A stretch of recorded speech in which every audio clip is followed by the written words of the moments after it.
After the ups and downs of childhood and the local success of the Rocktown clique and Black Money, David made a powerful decision that was led through a vision to better himself through college. And I promise, he showed me everything, like clear as day in my dream. Like, you know what I'm saying? It was crazy, dog. I was sitting up watching TV, and it was like art, animation, and so I already had art offers and stuff, but I never followed up on them. There was one of the schools that already had wrote me prior, so I hit them. I seen all them girls in that motherfucker. I said, woo! This is it. You know what I'm saying? But I already knew. I said, basically what I was saying, like, I'm not gonna make it do it here. Like, I don't have the resources here. Now, the studio gone, like, big D, I can't do nothing. Shit, I gotta get out of Rockmore. If I'm gonna make it, I gotta get out. If not, I'm gonna be assumed, I'm gonna get swallowed up. You know what I'm saying? You're gonna be swallowed up in this shit, you know what I'm saying? I'm out here doing shit I'm supposed to be doing, not on a certain level, but still taking chances, you know what I'm saying? Like, boom, it worked out. I told Freak, it was funny, I told Freak, I said, man, I'm going to college next week. Like, this months later. They like, man, you ain't going to college. You know, cause it's just like, a nigga don't just go from like being out here with us, now he going to college. Cause I had been out of school like 2 years, you know what I'm saying? I had to be there that Monday. They took me, patted my mama, and dropped my ass off. And I ain't looked back since. My mindset was already there because my sister always tell me, man, you gotta get out of Rockmore. But since we were little, my mom always told us, you ain't gonna get it here.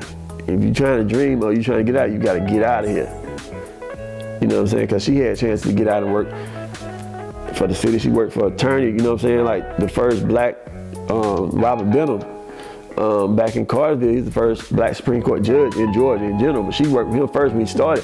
And she had opportunities to travel more, but she stayed, like a lot of us do, in the community, you know, because it's more comfortable here, you know what I'm saying? And but then she always told us, hey, if you're gonna do it, you gotta get out of here, you gotta go. You don't stay here, you gotta go.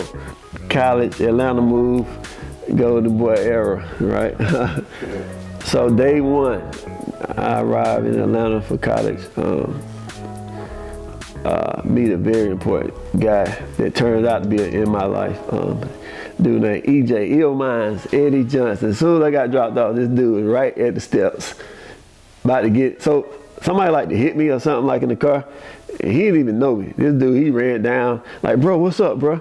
What's up? You need help, man? I'm like, oh shit, I'm straight, you know what I'm saying? But like, what's up, who you? Boom, boom, we pounded up. Ever since then, we went everywhere together. Like, you know what I'm saying? He jumped in the car that day with me and my mom and them and went to the dorms with us. You know what I'm saying? And we ended up being roommates, didn't even know it. We were roommates. We were next door to each other. Like, get to school, and I just told my cousin, Bo, hey, bro, I'm be in Atlanta next month. Like, that evening when I got there, Bo had pulled up on me. I'm like, damn, cuz, you showed up for real. He was like, yeah, bro, I was just right down the street. I knew you told me you were gonna be over here, so I pulled up. He was like, you need anything? I'm here, you know what I'm saying? I know you know, we fam. So I'm like, bet.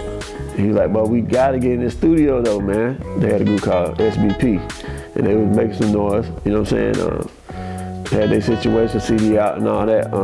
But he kept saying like, bro, I'm trying to do some more stuff. He was like, boy, I need the books.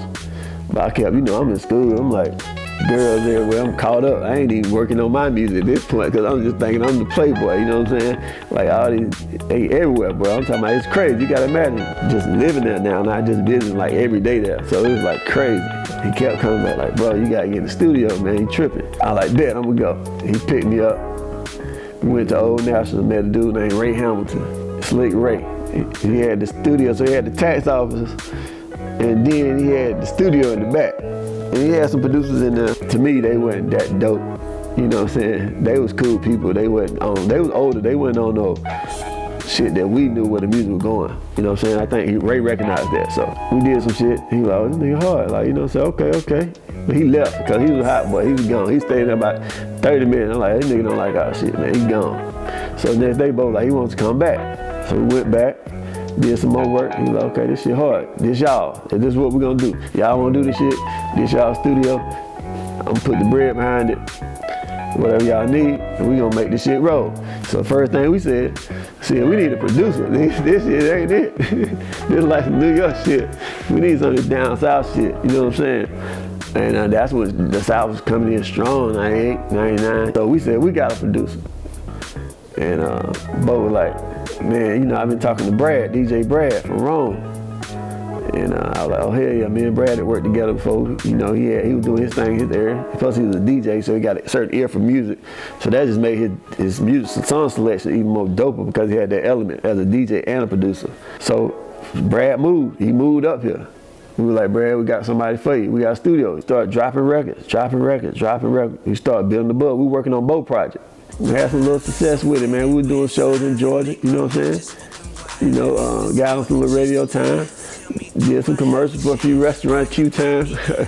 But we were mostly damn partying, man. It was like, we partied every fucking night, man. It was like, we was at the gentleman club every night, cause Ray, he was on a certain level. We was a young dude, you know what I'm saying, on the label, so he was getting us out there. Back then, you had to be rubbing shoulders, you know what I'm saying, like, so he was taking us to the main spot, the gentleman club every night, the GC. They playing our music, they getting to know us, you know what I'm saying. It's doing well, you know what I'm saying, but we partied mostly, you know what I'm saying. We did radio interviews, did the radio tours and stuff for both projects. Did pretty good. It was fun. We doing shows. Learn the game, basically. We get to working on Brad project. It come out real dope, big boy style. I'm still doing the hooks, just doing records in between, working on mine. So I supposed to have been the third one to drop. So what I did was, I had already, with me and Brad, it became a combination of just doing hooks and beats. We were hustling like that, doing hooks and beats. It goes back to my roommate that I met that first day. He was cousins of an Atlanta football player named Eli Williams. He played for the Gators. He used to come ballers and kicking and doing, it was crazy. So he knew this guy named G-Boy.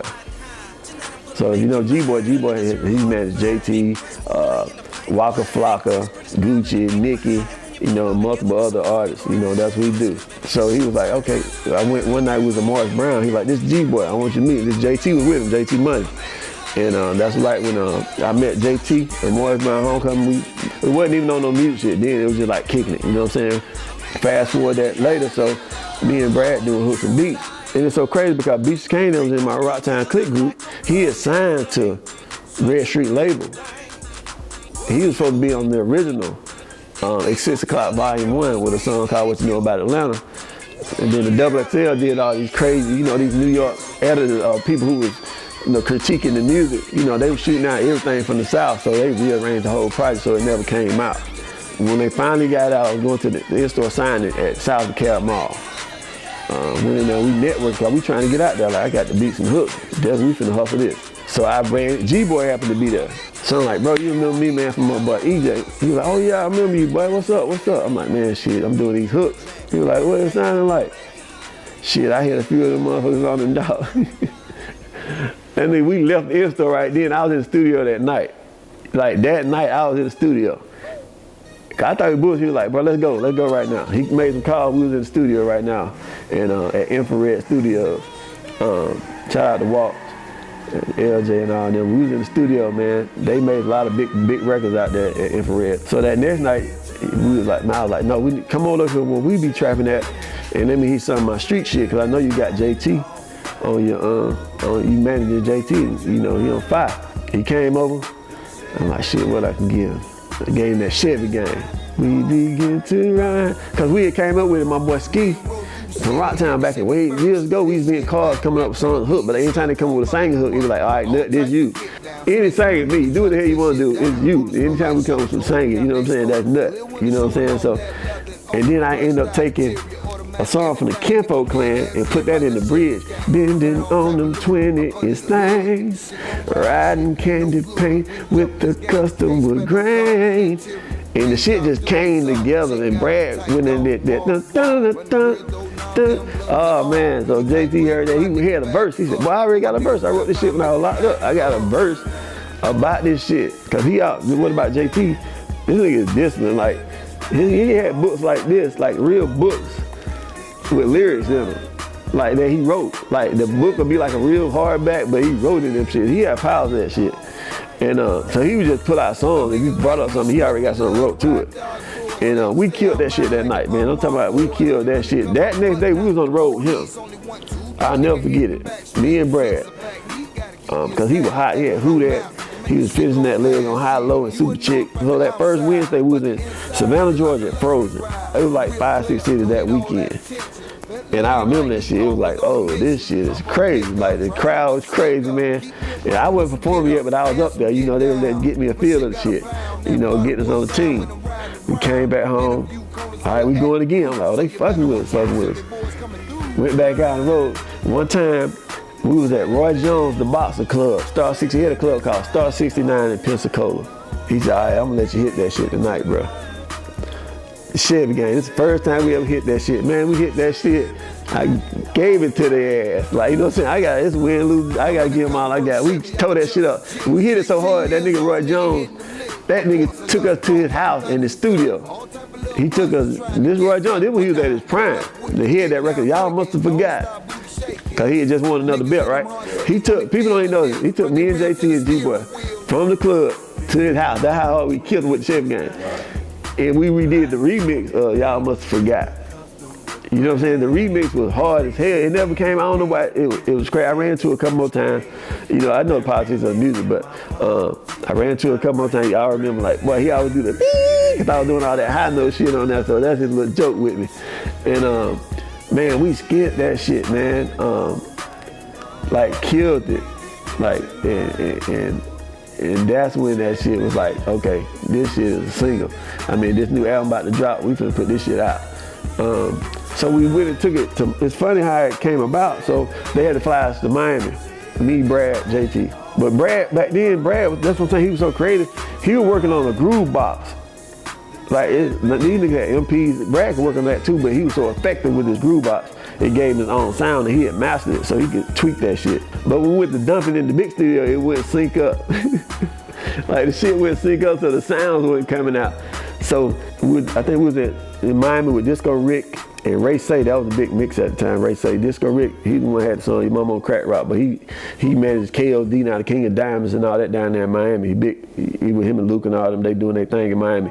We was on the van, we was on the road. This weeks later after the mix come back, and me, JT, the rest of the crew, we on the road, cause we on a promo tour. We like Chicago, we everywhere doing Illinois to Ohio. We doing shows on the promo run with Def Jam South. They was over our, G Waters was over our promo run with Trey. I remember being in the van waiting in the restaurant for Luke to meet with Jay or something, talk about something. So we back there playing the mix records after Disco Rick dropped them off. And they played Chevy Game. That shit was horrible. Bro, that shit sounded like, it was like no hits, no nothing. Like, man, everybody looked like, this ain't Chevy Game, bro, this ain't it. And I'm thinking like, oh man, this how the industry work. These niggas, this supposed to be my record, man. This ain't even, it don't even sound the fucking same. So they're like, what we gonna do? Like, damn. Even with Cut You was way different than what it sounded on the album. It just worked out on the album because it sounded more acoustic, so it worked. But JT took it to a dude named Church Boy in Atlanta. Church Boy played, do every damn thing. And when I tell you Church Boy brought that damn record back, he put all them car sounds in it, them chops, redid all the shit. Like, if it weren't for Church Boy, man, I owe so much Church Boy for that mix itself. Like, that record was, if you would hear the beginning of that record when they mixed it compared to what he did to it, that's what you hear now, the one now with the cars and all that, that's the breakdowns and all that shit. That's Church Boy did all that, brought the song back, and when they dropped that shit, it took off everywhere, man. Like, that's like, it's considered a classic now. That record's still going, that was 02. That record still get used for all these dunk racing. Like, every day somebody sending me something with a Chevy Game on there. We was blessed to be able to do it for World Star on the anniversary. It had like 4 million views in like a day or two. You know what I'm saying? With Can't Stop music. And like, he's still doing shows with me. Like, anytime I want to link up, if I want to show, I just hit him where he at. It's an open invitation anytime I want to rock. But that song, man, we done did every major city in the U.S. probably 2 or 3 damn times. We was everywhere, man. It's crazy. Going back to you saying like social media, they would have saw the fuck we were doing. That was on a totally different level. You know, Jay come from the PC, the Luke days and all that. He from Miami, so them shit, we got some wild fucking stories, dude. Like, wow, that's where the Rick James came out of that and in the Gentleman's Club. Like, Ray used to have me on the goddamn 1800, the Quavo Gold, goddamn. And that's when the Rick James kicked off.